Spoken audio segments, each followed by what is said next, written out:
सभी को मेरा नमस्कार। नई वीडियो में एक बार फिर से आपका स्वागत है। आज अपने राजस्थान की कला व संस्कृति का टॉपिक है राजस्थान के लोक देवता।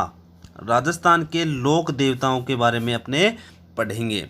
इन लोक देवताओं में महत्वपूर्ण जो लोक देवता हैं, वैसे तो सभी महत्वपूर्ण हैं, लेकिन इनमें भी पांच पीर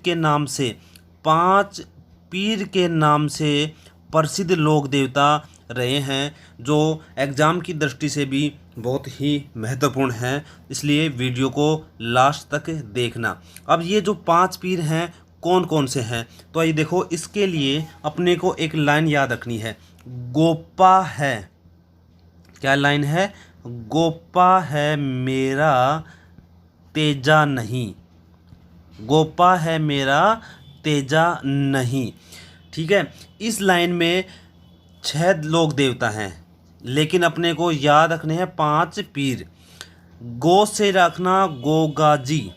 गोगा जी पहले देवता है गोगा जी। नंबर 2 पर है पा से याद रखना पाबू जी। पा से पाबू जी। है से याद रखना हड़बू जी। है से हड़बू जी। और नंबर 4 पर मैं से याद रखना मांगलिया मेहा। क्या? मांगलिया मेहा। और रा से याद रखना 5वां है रामदेव जी। 5वें रामदेव जी। ये 5 लोक देवता हैं जिनको 5 पीर के नाम से जाना जाता है। अब इसमें ये कई बार कंफ्यूज रहता है कि तेजा जी 5 पीर में शामिल है या नहीं है। अधिकतर एग्जामों में इस तरह के प्रश्न पूछे गए थे कि इन ऑप्शन में ये 4 देवता दे दिए, साथ में तेजा जी भी दे दिया। अब उसमें ये था कि 5 पीर कौन से नहीं है, इसमें तेजा जी का ऑप्शन नहीं है, इसलिए मैंने लिखा लाइन में तेजा नहीं। तो तेजा जी 5 पीरों में शामिल नहीं थे। अब अपने शुरुआत करते हैं बाबा रामदेव जी से। रामदेव जी लोक देवता। किससे? रामदेव जी। रामदेव जी।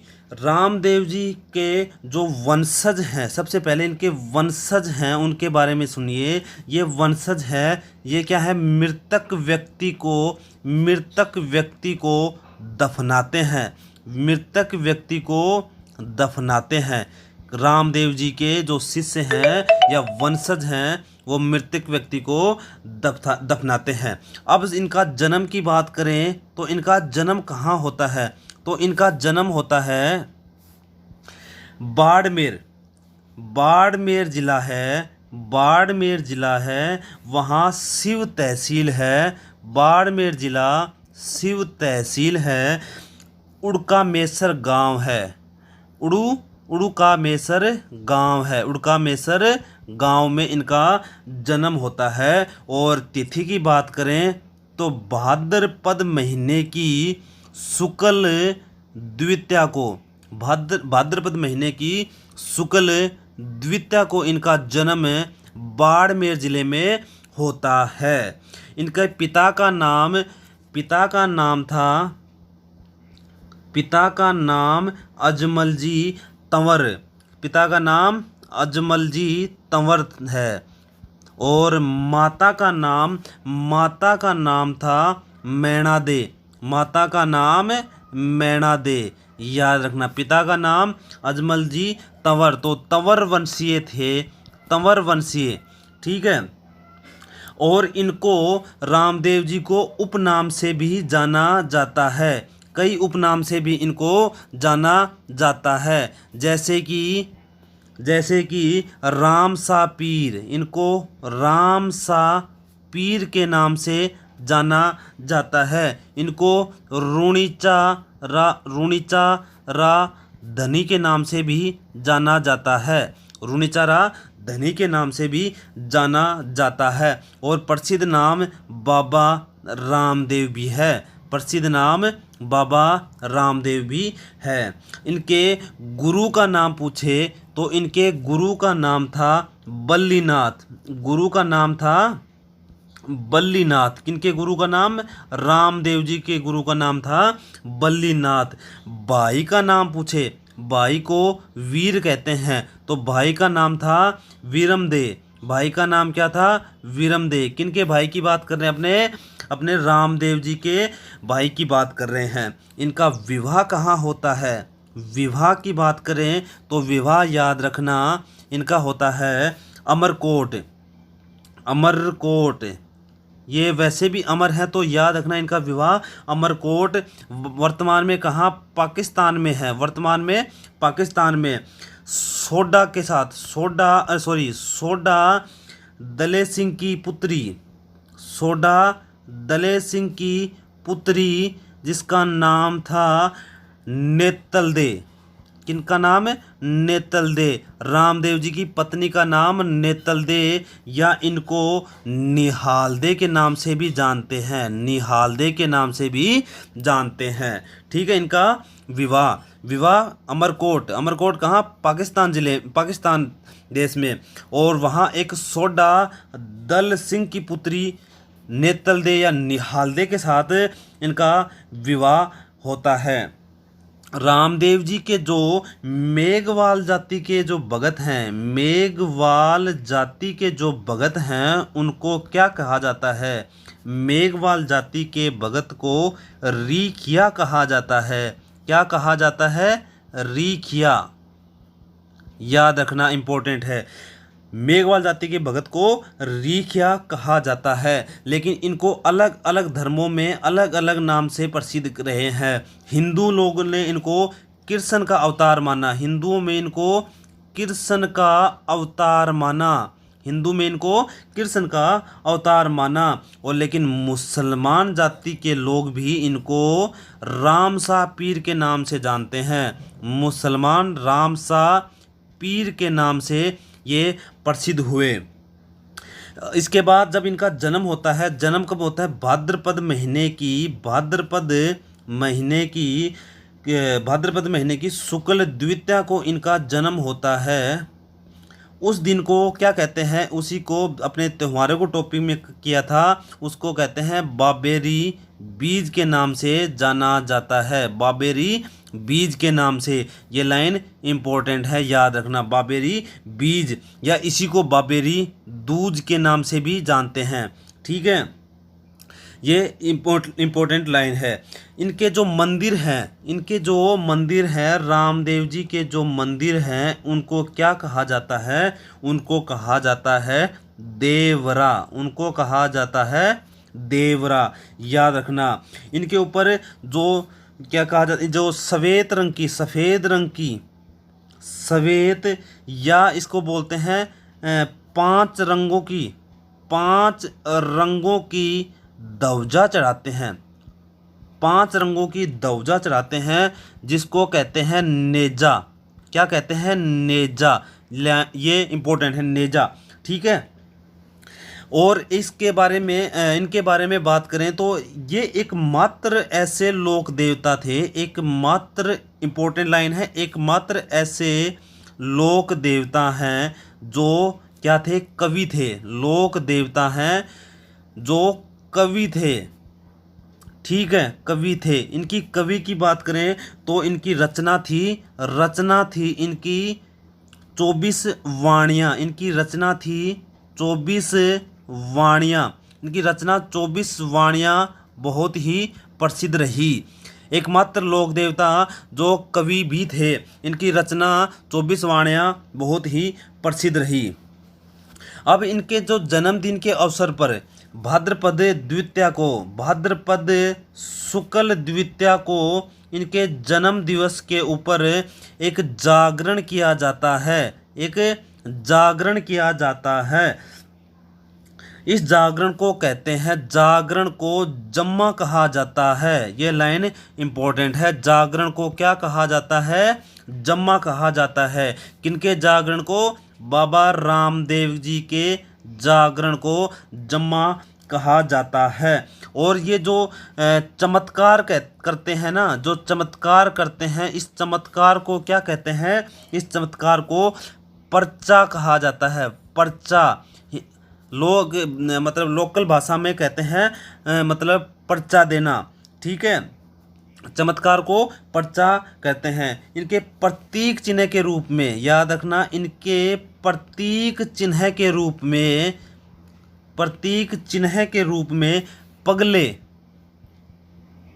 पगले, पगले मतलब जो चरण चिन्ह है ना, चरण चिन्ह मतलब पैरों के निशान, ये याद रखना। प्रतीक चिन्ह पगले, ये मतलब चरण चिन्ह बनाकर पूजे जाते हैं, पगले बनाकर पूजे जाते हैं। किनके? रामदेव जी के, ठीक है। रामदेव जी के प्रतीक चिन्ह के रूप में पगलों की पूजा की जाती है, ठीक है। और इनके जो घोड़ा होता है वो कैसा होता है? कपड़े का बना होता है। इनका जो घोड़ा होता है वो कपड़े का बना होता है, ये भी खास बात है। इनका घोड़ा होता है कपड़े का बना होता है, ये भी इनकी खास बात है, ठीक है। इसके बाद इनकी जो मेघवाल जाति की एक कन्या थी डालीबाई, मेघवाल जाति की, मेघवाल जाति की कन्या थी जिनका नाम था डालीबाई, डालीबाई। अब ये जो डालीबाई थी ये थी रामदेव जी की धर्म बहिन, रामदेव जी की धर्म बहिन, याद रखना, धर्म बहिन थी, रामदेव जी की धर्म बहिन थी। ये इंपॉर्टेंट है, डालीबाई याद रखना, कई बार पूछा जाता है डालीबाई। डालीबाई ने रामदेव जी को समाधि लेने से एक दिन पूर्व ही समाधि ग्रहण की थी। ये क्या थी? एक दिन पूर्व, एक दिन पूर्व समाधि ग्रहण की थी, समाधि ग्रहण की थी। किनके एक दिन पूर्व? तो रामदेव जी के, रामदेव जी के समाधि लेने से एक दिन पूर्व, समाधि लेने से एक दिन पूर्व ही इन्होंने क्या किया? समाधि ग्रहण की थी। अगर इनकी सगी बहन का नाम पूछे, देखो सगी का याद रखना, रामदेव जी की सगी का याद रखना, सगी बहन था सुगनाबाई, इनकी सगी बहन का नाम था सुगनाबाई, इंपॉर्टेंट है, सगी बहन का नाम सुगनाबाई, धर्म की बहन का नाम डालीबाई। और जो इनका जो रुणेचा में है ना, रुणेचा में जो समाधि स्थल है, रुणेचा में स्थित समाधि स्थल, समाधि स्थल, उसको क्या कहा जाता है? समाधि स्थल होता है, उसको कहते हैं राम सरोवर की पाल। ये इंपॉर्टेंट लाइन है, उनको कहते हैं राम सरोवर की पाल, राम सरोवर की पाल। राम सरोवर की पाल किसे कहा जाता है? तो जो रुणेचा में, रुणेचा मतलब जैसलमेर, रुणेचा मतलब जैसलमेर जिले में रुणेचा नामक स्थान पर रामदेव जी की समाधि स्थल है, उसे राम सरोवर की पाल के नाम से भी जाना जाता है। आगे इनकी बात करें तो जो बीकानेर, याद रखना, बीकानेर व जैसलमेर जिले में, बीकानेर व जैसलमेर जिले में रामदेव जी की जो फड़ होती है, रामदेव जी की फड़, उसका वाचन किसके द्वारा किया जाता है? तो यहाँ प्रश्न बनता है, उनका वाचन किसके द्वारा किया जाता है? तो याद रखना, ब्यावले भक्तों के द्वारा, ब्यावले भक्तों के द्वारा उनका वाचन किया जाता है, ब्यावले भक्तों द्वारा इनका वाचन किया जाता है। रामदेव जी ने एक पंथ भी चलाया, रामदेव जी ने पंथ चलाया, जिसका नाम क्या था? ये इम्पोर्टेंट है, उसका नाम था कामड़िया पंथ, उसका नाम था कामड़िया पंथ। ये कामड़िया पंथ रामदेव जी के द्वारा चलाया जाता है। अब कामड़िया से याद रखना, जो ये कामड़ जाति के है ना, जाति की जो स्त्रियां होती हैं, कामड़ जाति की स्त्रियां, याद रखना, कामड़ जाति की स्त्रियां एक नृत्य में बहुत ही दक्ष होती हैं, एक नृत्य में दक्ष होती हैं, उसको बोलते हैं 13 ताली नृत्य, 13 ताली नृत्य में दक्ष होती है। कामड़ जाति तो कामड़ स्त्रियां होती हैं वो 13 ताली नृत्य में दक्ष होती हैं। अब इन्होंने कुछ प्रसिद्धि दिलाने के लिए इन्होंने मूर्ति पूजा का भी विरोध किया। मूर्ति पूजा, इन्होंने मूर्ति पूजा का विरोध किया। इन्होंने हरिजनों को क्या कहा? हरिजनों को गले का हार कहा। गले का हार कहा, ठीक है।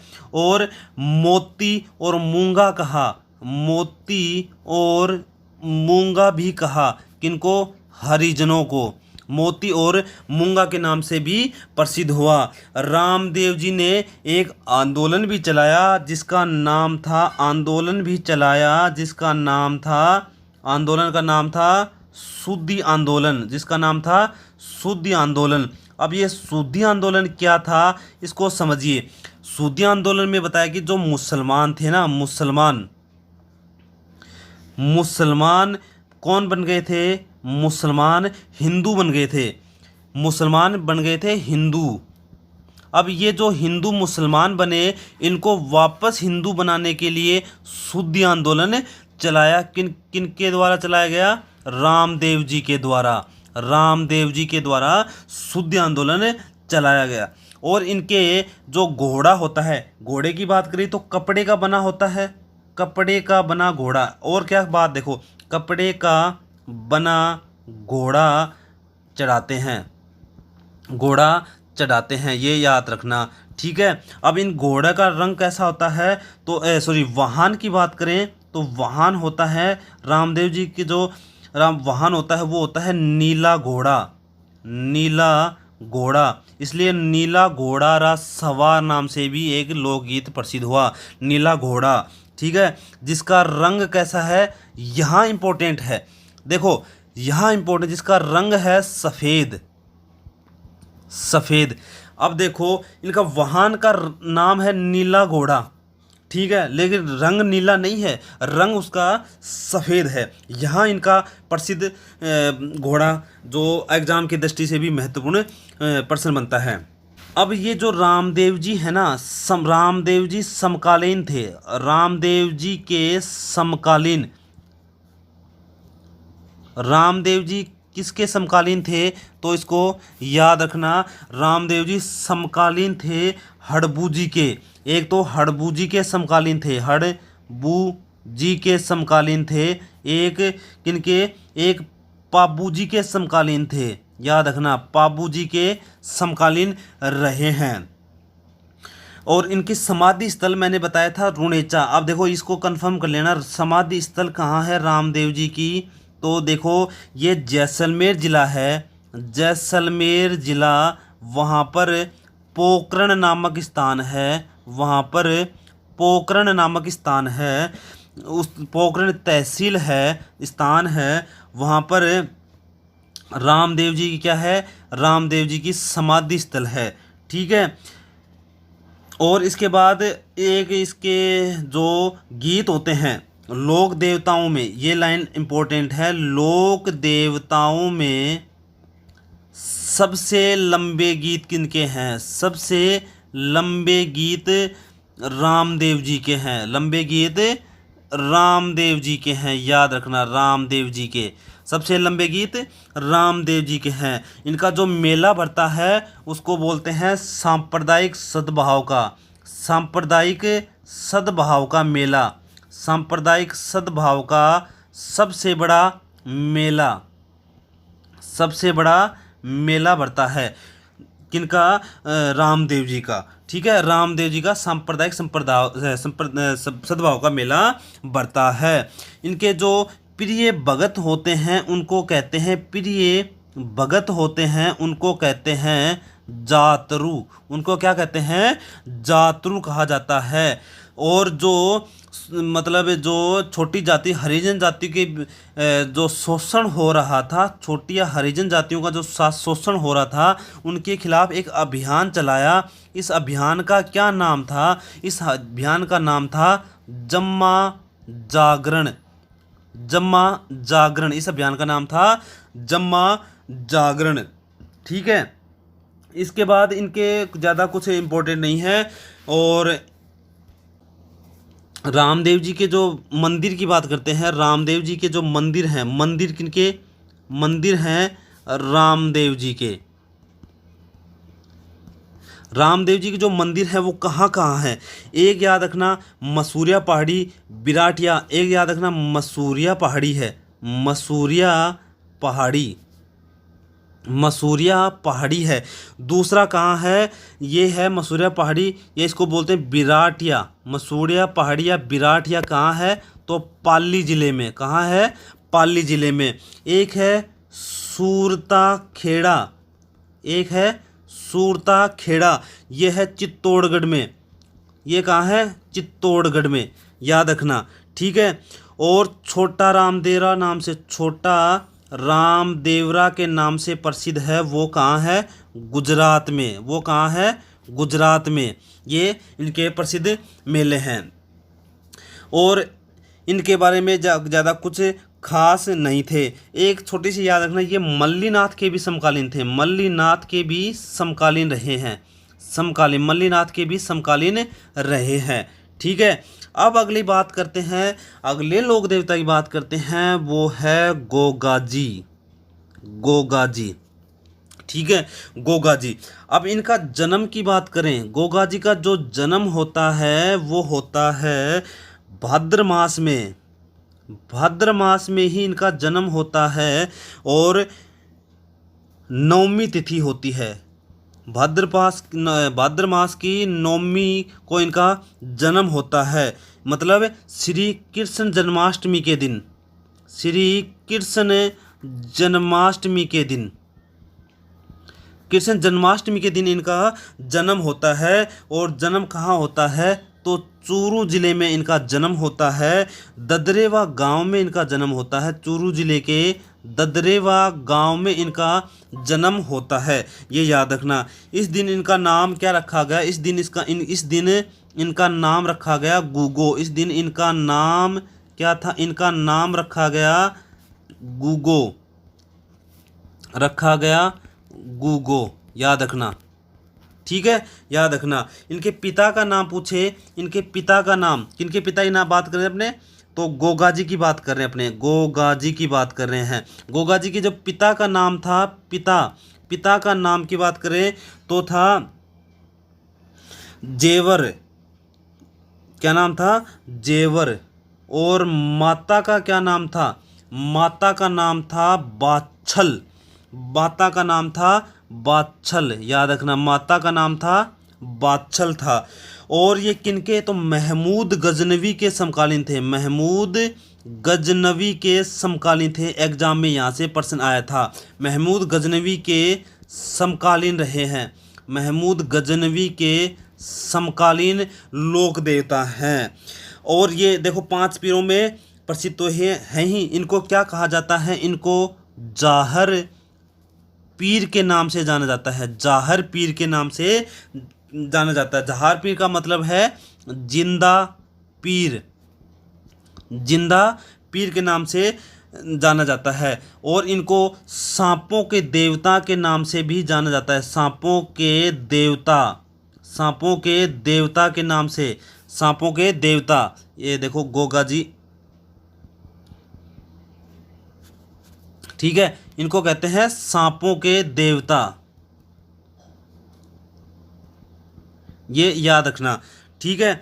और इनके बारे में जो प्रसिद्ध बात है, वो जब किसान वर्षा के बाद हल जोतने से पहले गोगाजी की नाम की एक राखी होती है, इस राखी को कहते हैं गोगा राखड़ी, इसको कहते हैं गोगा राखड़ी के नाम से जाना जाता है। इनका जो थान होता है, थान मतलब मंदिर, इनका जो थान होता है, ये थान कहाँ होता है? तो ये होता है खेजड़ी वृक्ष के नीचे। कहाँ? खेजड़ी वृक्ष के नीचे, नीचे होता है, खेजड़ी वृक्ष के नीचे होता है। और मूर्ति स्वरूप क्या रखते हैं? एक पत्थर पर, मूर्ति स्वरूप एक पत्थर पर सर्प अंकित करते हैं, सर्प अंकित करते हैं, याद रखना, सर्प अंकित करते हैं। अब गोगा जी का घोड़ी है, घोड़ा किनका था? रामदेव जी का। जो इनकी घोड़ी है उसका रंग कैसा था? उसका रंग नीला था, उसका रंग नीला। अब देखो, नीला घोड़ा किसके नाम से है, तो रामदेव जी, और नीली घोड़ी तो गोगा जी। ठीक है, और इनका जो मंदिर है तो मंदिर है सांचौर। अब ये सांचौर कहाँ है, तो है जालोर जिले में। सांचौर कहाँ, जालोर जिले में है। गोगा जी का मंदिर है, इसको कहा जाता है, सांचौर में मंदिर है जिनको किस नाम से जाना जाता है, गोगा जी की ओल्डी। गोगा जी की ओल्डी के नाम से जाना जाता है। गोगा जी की ओल्डी के नाम से जाना जाता है। अब इनका जो जन्मदिन है, भाद्रपद भाद्रपद कृष्ण नवमी मतलब जन्माष्टमी, कृष्ण नवमी को इनका जो जन्मदिन है, इस दिन इसको बोलते हैं गोगा नवमी। गोगा नवमी के नाम से जाना जाता है। इस दिन इनका मेला भरता है, और वो मेला भरता है गोगा मेड़ी में। गोगा मेड़ी। अब ये जो मेड़ी के बारे में आगे बात करेंगे, तो गोगा मेड़ी ये कहाँ, नौहर हनुमानगढ़ में। नौहर हनुमानगढ़ में। ठीक है, गोगा मेड़ी का मेला भरता है नौहर हनुमानगढ़ में, किन की याद में, गोगा जी की, और इनके जन्म दिवस के उपलक्ष्य में इनका मेला भरता है। इनकी पत्नी का नाम था केलम दे। इनकी पत्नी का नाम था, पत्नी का नाम था केलम दे। केलम दे, याद रखना। केलम दे को मेनल के नाम से भी जानते हैं, मेनल के नाम से भी जानते हैं। गोगा जी के जो मतलब अपने वीरगति को प्राप्त हुए, तो गायों की रक्षा करते हुए, गायों की रक्षा करते हुए वीरगति को प्राप्त हुए। गायों की रक्षा करते वीरगति को प्राप्त हो गए।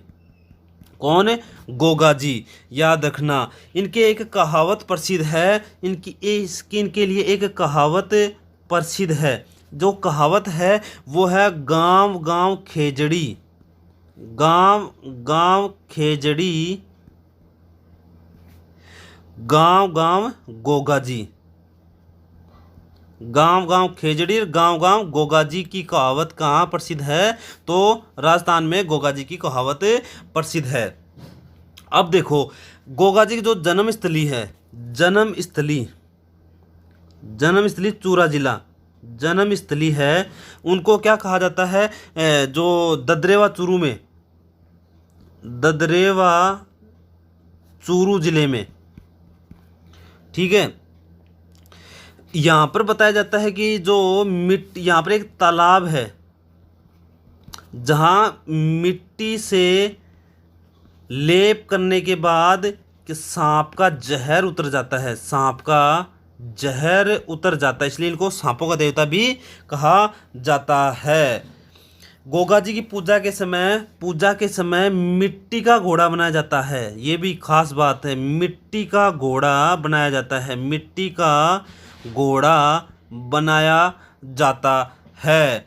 अब देखो, जो मैंने बात करी मेड़ी, तो जो मेड़ी है, तो ददरेवा में कौन सी मेड़ी है, जहां ददरेवा चूरू जिले में जो मेड़ी है उसको बोलते हैं शीर्ष मेड़ी मतलब बड़ी। ठीक है, एक दूसरी है जो समाधि स्थल है इनका, समाधि स्थल कहाँ है, गोगा मेड़ी। समाधि स्थल गोगा मेड़ी हनुमानगढ़। गोगामेड़ी हनुमानगढ़। यहाँ क्या है, इसको बोलते हैं धुरमेड़ी। ठीक है, दो मेड़ी हैं, शीर्ष मेड़ी और धुरमेड़ी, दो मेड़ी प्रसिद्ध हैं। गोगामेड़ी में जो स्थित मेड़ी है उसका निर्माण करवाया था फिरोज शाह तुगलक ने। फिरोज शाह तुगलक ने निर्माण करवाया था, किसका निर्माण करवाया था, गोगामेड़ी में जो धुर मेड़ी है। और गोगामेड़ी के द्वार पर क्या अंकित है, गोगामेड़ी के जो द्वार हैं वहाँ पर अंकित है बिस्मिल्लाह अंकित है। ये है गोगामेड़ी के ऊपर, गोगामेड़ी के ऊपर जो द्वार हैं गोगामेड़ी के जो द्वार हैं वहाँ पर बिस्मिल्लाह अंकित है। और इनके जो गोगामेड़ी की बनावट की बात करें तो किसके अनुसार है? बनावट की बात करें तो मकबरे के अनुसार है, मकबरे नुमा, मकबरे नुमा। अब देखो एक खास बात है, जितने भी लोक देवता हैं वो क्या है, सभी जातियों के लिए प्रसिद्ध हैं, ये याद रखना, ठीक है।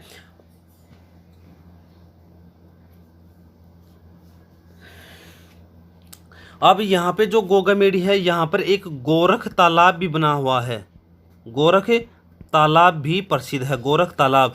अब देखो गोगामेड़ी की याद रखना, ये समाधि स्थल है, समाधि स्थल है, गोगामेड़ी में समाधि स्थल है।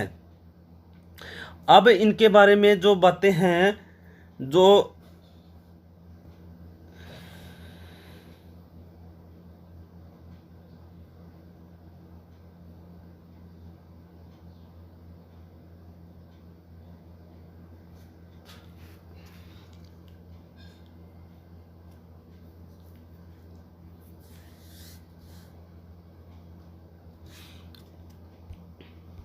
इनके जो गुरु का नाम है तो गुरु का नाम है गोरखनाथ, इनके गुरु का नाम है गोरखनाथ, ये इंपॉर्टेंट है। इनके गुरु का नाम गोरखनाथ है। इनकी घोड़ी थी नीली घोड़ी, ठीक है, नीली घोड़ी, ये याद रखना, नीली घोड़ी। और उसको क्या कहते हैं? गोगा बापा भी कहा जाता है, उसको गोगा बापा भी कहा जाता है, गोगा बापा के नाम से भी वो प्रसिद्ध है, ये बात याद रखना। और इसके बाद में एक चीज़ और है, जो भाद्रपद मास में हिंदू पुजारी है ना, हिंदू पुजारी भाद्रपद मास में हिंदू पुजारी होते हैं, वो क्या हिंदू पुजारी होते हैं। और अगर बात करें अन्य महीने होते हैं ना, जो भाद्रपद मास के अलावा जो अन्य महीने बचते हैं, उस महीने में इनकी पूजा मुसलमान पुजारी द्वारा की जाती है, मुसलमान पुजारी के द्वारा की जाती है, मुसलमान पुजारी के द्वारा की जाती है। और इस मुसलमान पुजारी को क्या कहा जाता है? इसको कहा जाता है चायल, इसको क्या कहा जाता है? चायल कहा जाता है। कल अपने पढ़ेंगे किनके बारे में? तो कल अपने तेजाजी, पाबूजी और देवनारायण जी, इन 3 देवताओं के, लोक देवताओं के बारे में पढ़ेंगे, ठीक है, लोक देवताओं के बारे में पढ़ेंगे। बहुत बहुत धन्यवाद इस वीडियो को देखने के लिए।